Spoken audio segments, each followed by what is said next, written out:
the west coast of Newfoundland. A group of young Jamaicans and Canadians gathers late one summer at the start of a long and challenging journey.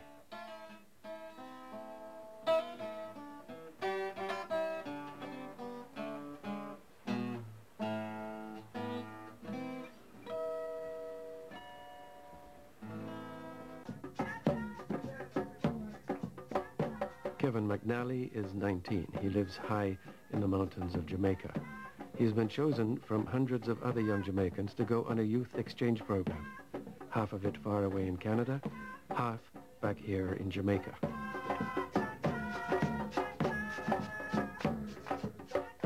The program is such that you'll have to, if you're a sheltered person and a person who is mainly an introvert, you'll have to probably come out of your shell, do a lot of community work, you know, become more involved publicly, become a more people person then, because you'll have to deal with people a lot.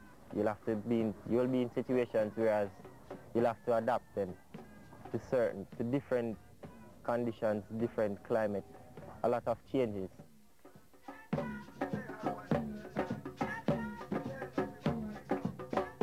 For 7 long months, the JamCaners from Jamaica and Canada will live with local families in each other's countries.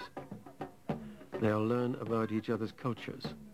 They'll work together on community projects. They'll be challenged to learn, to grow, and to understand. But JamCan isn't summer camp. It can be tough, and not everyone survives. In fact, 3 out of the 36 young Jamaicans and Canadians who start this year's program with Kevin will never finish it.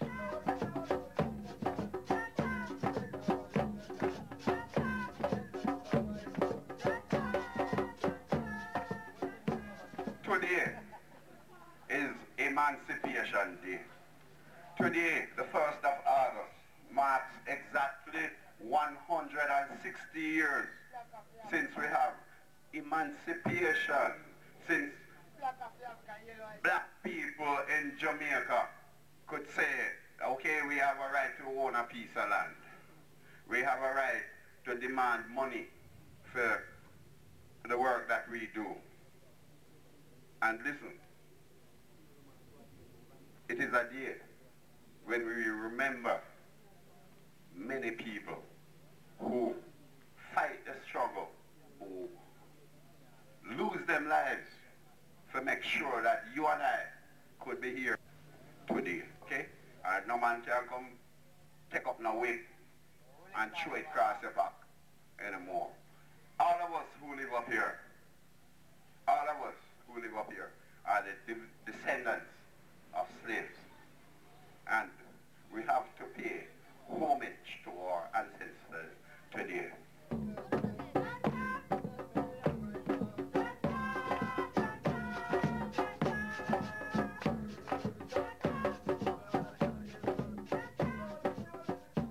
If I get up today and I say, well, I think I can change the world, that is half of the work done right there. Because if you, within yourself, believe that you can make a change, then that in itself is something. Because then you have the tools with which you can go out and try to make a change. But if you do not believe that you can make a change, then you won't ever begin to even make a change. So I guess the most important thing is to believe that you can, and then everything will probably just fall into place.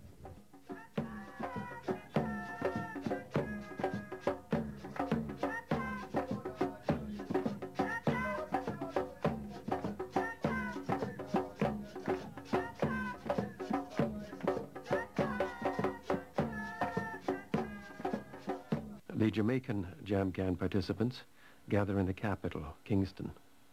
Tomorrow morning they fly to Canada for the start of the program, but Kevin McNally is missing. No, I just want to remind you that your experience will be lasting for 3.5 months in Canada. I'm asking you just to remember that it is a cultural experience, so you need to go with an open mind. Prepare to accept the differences that you see, prepare to adjust to the differences that you'll see. Remember the difference in food, remember the difference in climate, remember your counterparts will be coming from different parts of Canada, so you need to be very, very tolerant and understanding.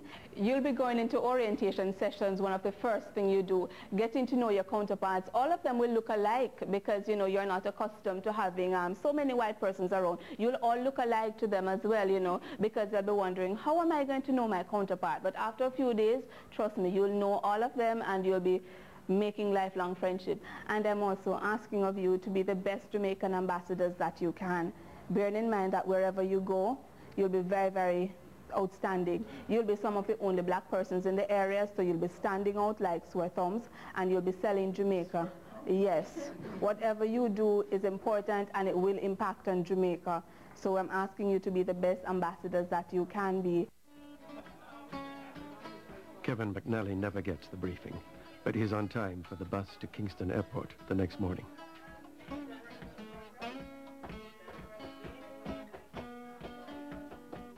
This morning I had a pretty good scolding.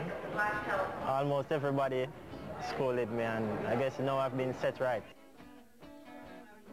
Basically everyone was saying that what I did was, I guess, irresponsible, but then I explained that I had no control over what happened, and then they were saying, okay, but next time please try to make it in at the time stated and so on. But everybody was just saying that try to do better, and because everyone is an example. Everyone is setting an example for the other person in the group, and as a member of the group I should know better, and I think I should, so I guess I've learned a lesson from it. I wouldn't say I'm leaving a beautiful place to go to somewhere that is cold and miserable. It's a new experience, and you know, it's all about new experiences. I hear the people are very nice, very hospitable, so it won't be as if I've left Jamaica. It'll just be like an extension then of Jamaica.